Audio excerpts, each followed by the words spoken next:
Sentient beings are numberless. We vow to help them all. Delusions are countless. We vow to see through them all. Opportunities to awaken are infinite. We vow to embrace them all. The Buddha way is endless. We vow to embody it.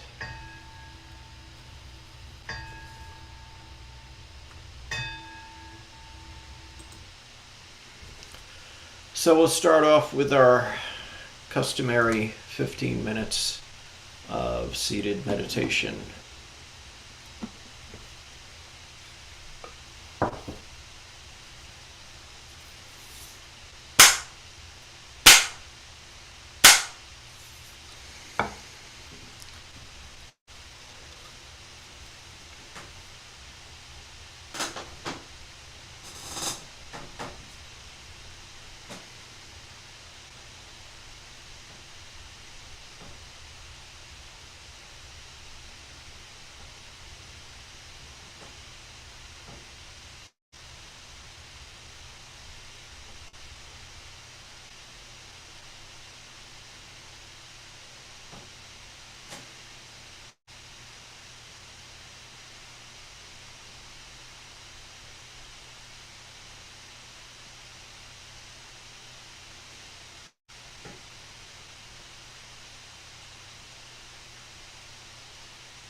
We chant the Gatha on opening the sutras.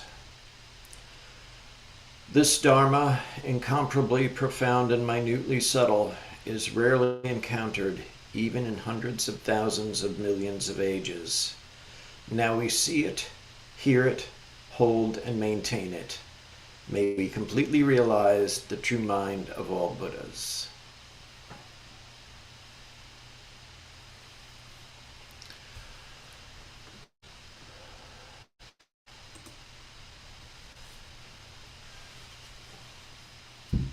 Hello! It's good to see all of you. It's good to have you back, Melinda. Everybody wave to Melinda. Yes, very good. We bow.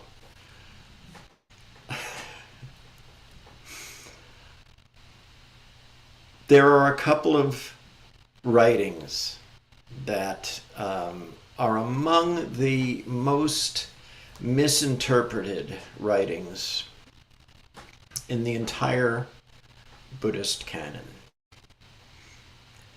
They are just taken out of context. The wrong message is gotten from them. They're taken literally when they really aren't literal. So from the Kalama Sutta, one of the most misinterpreted ones, I'm going to read a little bit here. It is proper for you, Kalamas, to doubt, to be uncertain. Uncertainty has arisen in you about what is doubtful. Come, Kalamas, do not go upon what has been acquired by repeated hearing, nor upon tradition, nor upon rumor, nor upon what is in a scripture, nor upon surmise, nor upon an axiom, nor upon a spacious reasoning, nor upon a bias towards a notion that has been pondered over, nor upon another's seeming ability, nor upon consideration, the monk is our teacher. Kalamas, when you yourselves know these things are bad, these things are blamable, these things are censured by the wise, undertaken and observed, these things lead to harm and ill. When you see them, abandon them. The way that that's taken out of context often turns into some sort of, if it feels good, do it sort of approach to the practice. It relies on giving oneself too much credit. If your mind is deluded, you can't help but have a deluded outlook. Goes without saying. If you have a worldly outlook, you'll do worldly things. You'll have that worldly perspective, and you won't know any better. It's like ordinary mind is the way. Yes, but if your ordinary mind is the mind of a mass murderer, maybe we should qualify what ordinary mind counts for. In the case of the Kalama Sutta, it would be the mind of Bodhi, right? It's not the mind of all the layers of barnacles that we've accumulated upon our pristine self. It's that original face, our true face, all the way underneath those things that know when things are bad, when things are blamable. These things are censured by the wise, undertaken and observed. These things lead to harm and ill. Abandon them. So unless you're working from the Bodhi mind, you're not going to be any closer to liberation than you started. Even if you do all those other things that the Buddha says not to do, you still won't be there. We have to remember that one of the things that Buddhism is kind of famous for is that there are a lot of things that are said not to do. There's more nots than there is ises. Lin Ji, one of my favorite quotes of his is that I have nothing to teach, I only untie knots. That's great. We all have it right here, right? Our Bodhi mind, pure, undefiled, true nature, whatever you want to call it, is there. We just have maybe a little too much stuff piled on top of it. Suzuki Roshi said, "You're all perfect as you are. You need a little work." So the Kalama Sutta isn't saying to throw everything out of hand per se. It's saying what not to rely on. It's saying that just because you've heard it, read it, seen it in a magazine or a newspaper or on the internet, just because it seems to make sense, just because it seems to make sense to someone else, yeah, don't rely on those things. Don't rely on the monk as our teacher. I always used to put it as the Buddha is saying, hey, don't take my word for it, but you'll see I'm right anyway. He wasn't trying to mislead anybody. He was just trying to keep people from going down the wrong road. Now, Lin Ji also has one of my favorite quotes that's often misconstrued. And of course, it's the, if you meet the Buddha on the road, kill the Buddha. And usually everybody just stops there because that's just like so heretical. Oh my God, they want to kill the Buddha. And if you read the rest of it in context, it doesn't really get any better. His actual quote is, if you meet the Buddha, kill the Buddha. If you meet your father, kill your father. Free of everything, you are bound by nothing. Live the life that is given to you.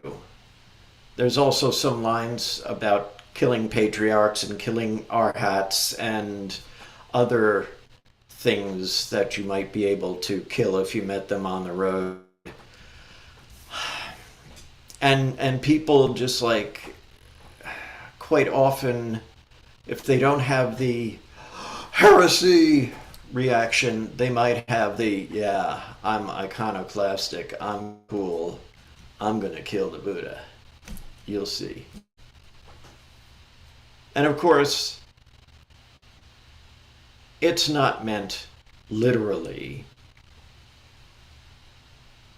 Lin Ji was talking metaphorically.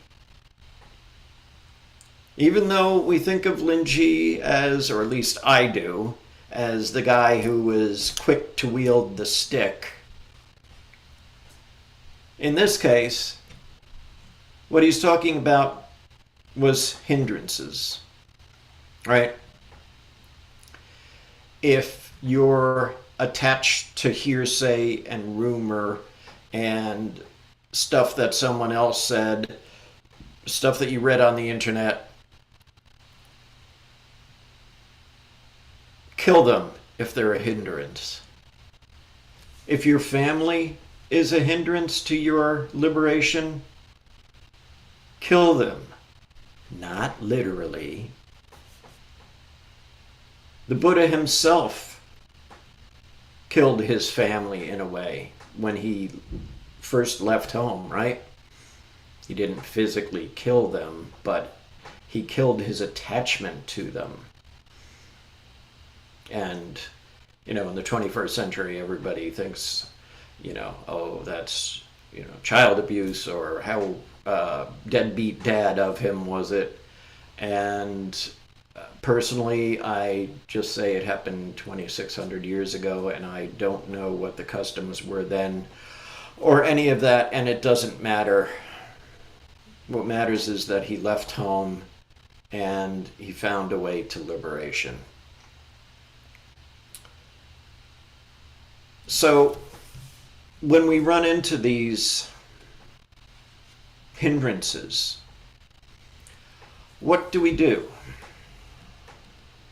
It'd be easy to say, oh, well, we kill them. You just said kill them. To which I could, for starters, reply, so you're taking my word for it?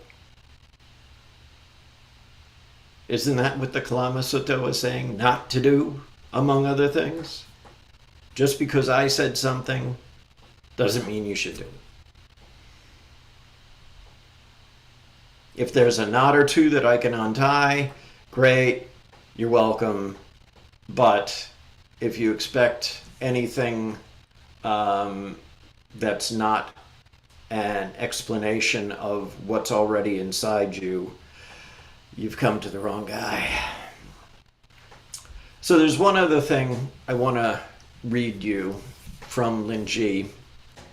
And like I said, we usually think of him as the guy that's quick to wield the stick. But this one is a little bit more gentle, I would say. So he says, when you meet Buddhas, you speak to Buddhas. When you meet ancestral teachers, you talk to ancestral teachers. When you meet arhats, you talk to arhats. When you meet hungry ghosts, you talk to hungry ghosts. Everywhere you go in your travels through the various lands, you teach and transform sentient beings without ever departing from this one moment of mindfulness. Wherever you are, the pure light extends in all directions, and the myriad phenomena are one suchness.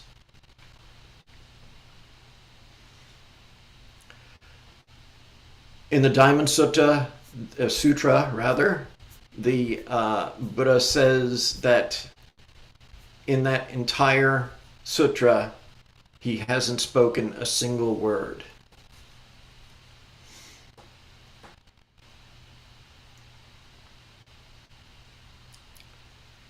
How can that be? It's got X number of chapters, 32 of them, I believe. When the Buddha was about to have his parinirvana, he's reported to have said, "Life is very short. Please investigate it closely." So we get to investigate it closely. We see what's in our Bodhi heart, our Bodhi mind, our original face, Buddha nature, any number of other words for it that should be killed.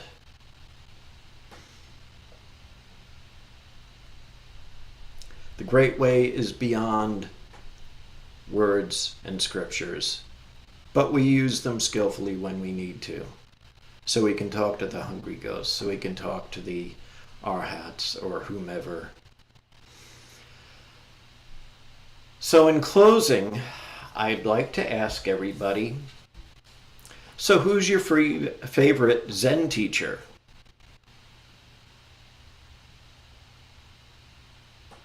Who is your favorite Zen teacher? Kill him. In fact, if you meet me on the road, you know what to do.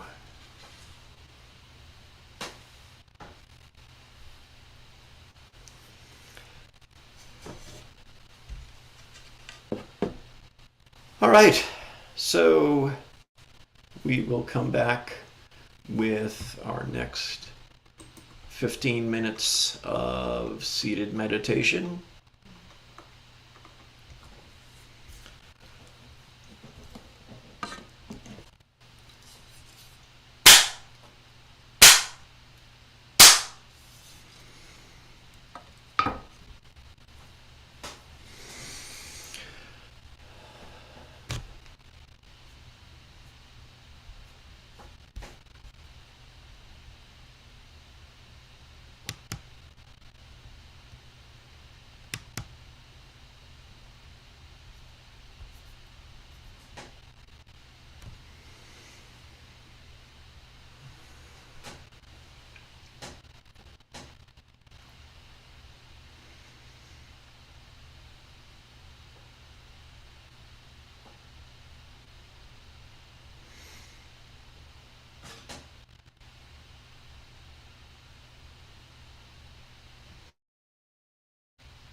We'll chant the Heart Sutra.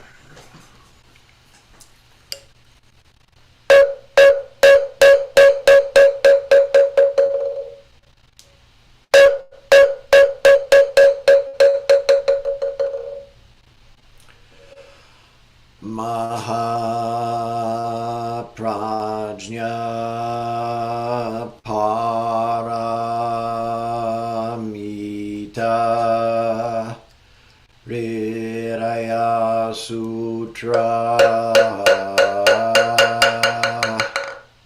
Avalokiteshvara Bodhisattva when practicing deeply the Prajna Paramita perceives that all five skandhas are empty and is saved from all suffering and distress. Shariputra, form does not differ from emptiness. Emptiness does not differ from form. That which is form is emptiness. That which is emptiness, form. The same is true of feelings, perceptions, impulses, consciousness. Shariputra, all dharmas are marked with emptiness. They do not appear or disappear, are not tainted or pure, do not increase or decrease. Therefore in emptiness,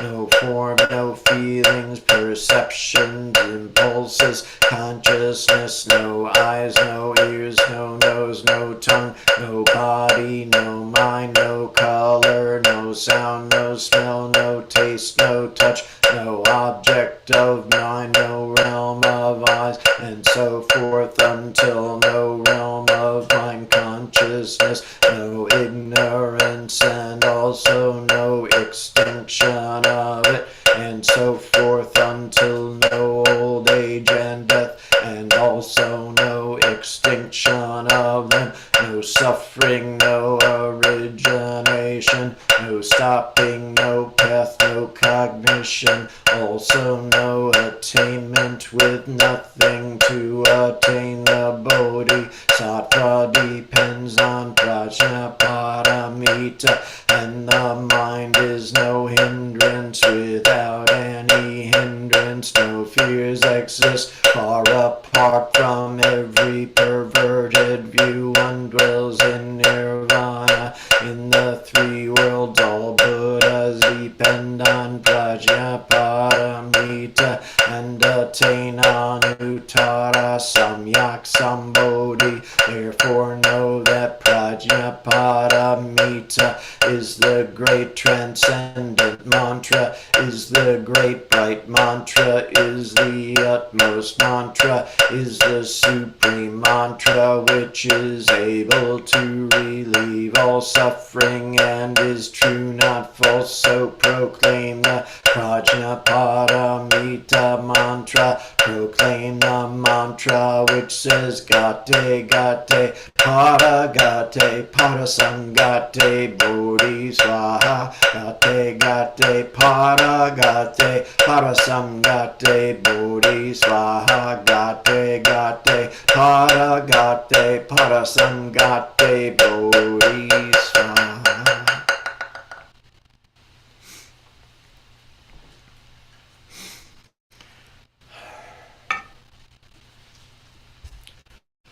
So now comes the time where we do our personal dedications of merit this week.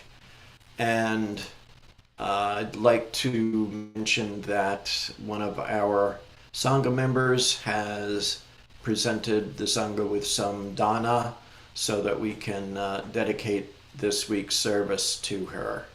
So thank you, Sangha member.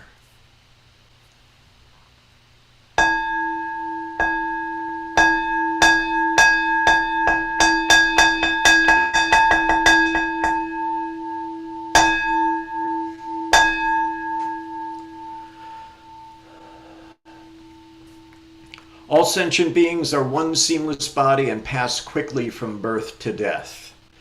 We remember those who cared for us and are gone, those who are ill, those who are at war, who are hungry, and who are in pain.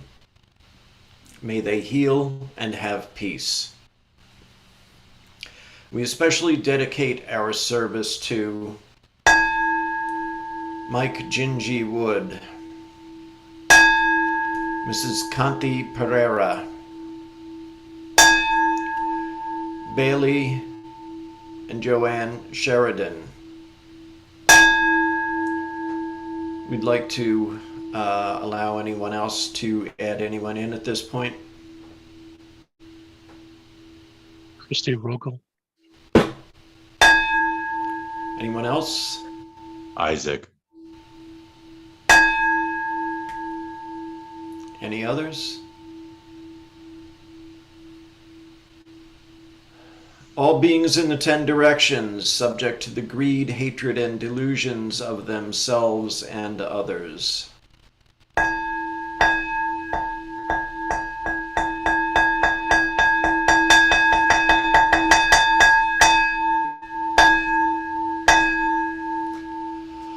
All Buddhas throughout space and time, all honored ones, bodhisattva, mahasattvas, wisdom beyond wisdom, Maha Prajna Paramita.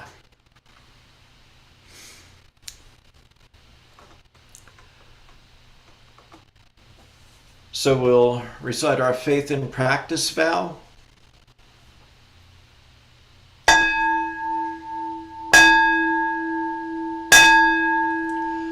I will never retreat and will be firm in my mind in this correct Dharma. I will escape from the samsaric cycle of birth and death and definitely will see my original face. I will be sure to inherit the life of insight of the Buddha and save all sentient beings.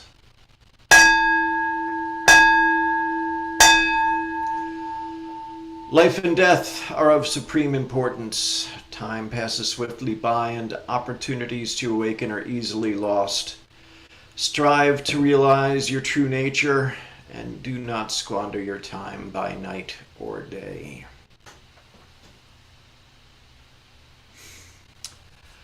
And thank you for coming, everyone. Much appreciated. We'll be starting the Dharma chapter.